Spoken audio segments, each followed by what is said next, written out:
మహాదేవుడును మన రక్షకుడునైన యేసుక్రీస్తు వారి నామములో శుభములు కలుగును గాక. నేటి వాక్య ధ్యానము జెఫన్యా గ్రంథము 3వ అధ్యాయము 20వ వచనం. ఆ కాలమున మీరు చూచుచుండగా నేను మిమ్మును చెరలో నుండి రప్పించి మిమ్మును సమకూర్చిన తర్వాత మిమ్మును నడిపింతును. నిజముగా భూమి మీదనున్న జనులందరి దృష్టికి నేను మీకు ఖ్యాతిని మంచి పేరును తెప్పింతును. ఇదే యెహోవా వాక్కు. ప్రియులారా, దేవుడు తన ప్రజలతో మాట్లాడుతూ నేను మిమ్మును చెరలో నుండి రప్పిస్తానని, నేను మిమ్మల్ని నడిపించి మరలా మీకు పూర్వపు వైభవాన్ని తీసుకొస్తాను. సమస్తమైన అన్యజనుల మధ్య, అనగా మీరు ఏ జనుల మధ్య సిగ్గుపరచబడ్డారో, అవమానపరచబడ్డారో, అపహాస్యపు పాలయ్యారో అదే ప్రజల మధ్య నేను మీకు ఖ్యాతిని మంచి పేరును తెప్పిస్తాను అని దేవుడు మాట్లాడుతుండటం మనం చూస్తున్నాం. ప్రియులారా, ఎంత అద్భుతమైన దేవుడు! మనం చేసిన పాపమును బట్టి దేవుడు మనల్ని శిక్షిస్తాడు, కానీ మరణానికి అప్పగించేవాడు కాదు.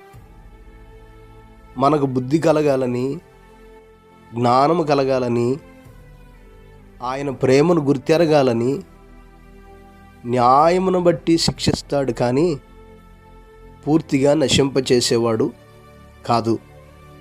కనుక అటువంటి దైవ ప్రేమను మనం గుర్తెరగలిగినటువంటి వారుగా, గ్రహించగలిగినటువంటి వారుగా ఉండాలి.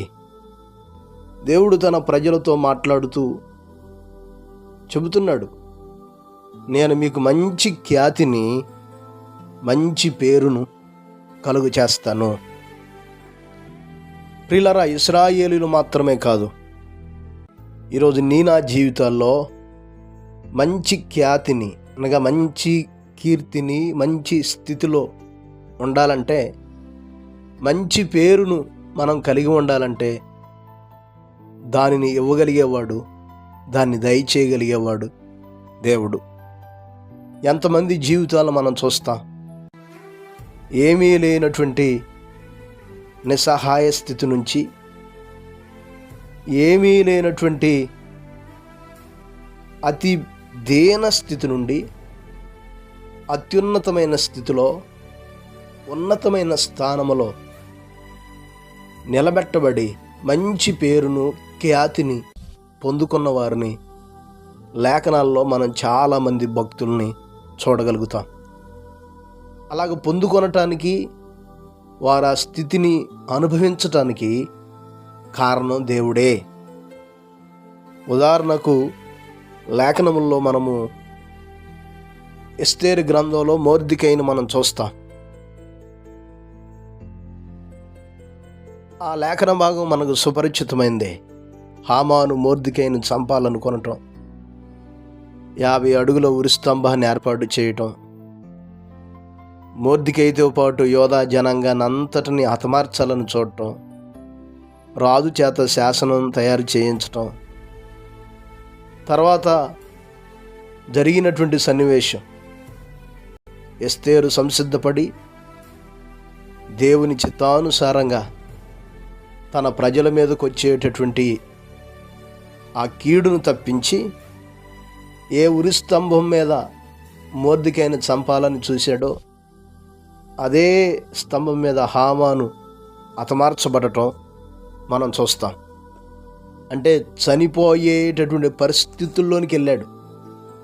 అవమానపరచబడినటువంటి వానిగా ఉన్నాడు, సిగ్గుపరచబడినటువంటి వానిగా ఉన్నాడు మొర్దెకై.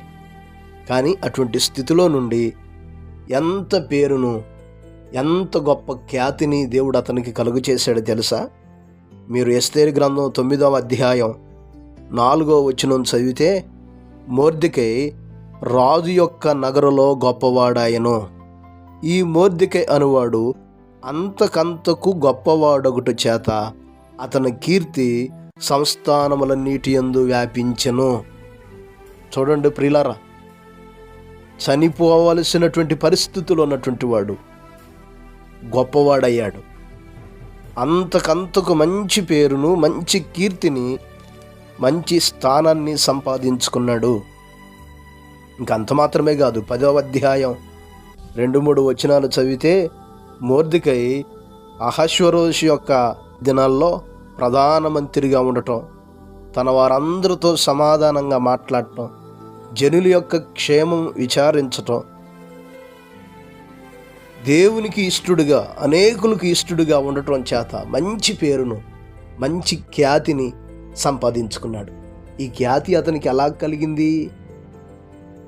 దేవుని అనుగ్రహమే కదా. ఈ పేరు అతనికి ఎలా కలిగింది? దేవుడు కరుణించి కృప చూపితేనే కదా. ఈరోజు నీవు అనుకోవచ్చు, నేను చాలా చిన్నవాడును, నా కుటుంబం చాలా పేదది, మేము దరిద్రపు స్థితిలో ఉన్నా, నిస్సహాయ స్థితిలో ఉన్నా, మమ్మల్ని ఆదరించేవారు లేరు, బలపరిచేవారు లేరు, ప్రోత్సాహపరిచేవారు లేరని నువ్వు కృంగిపోతున్నావేమో.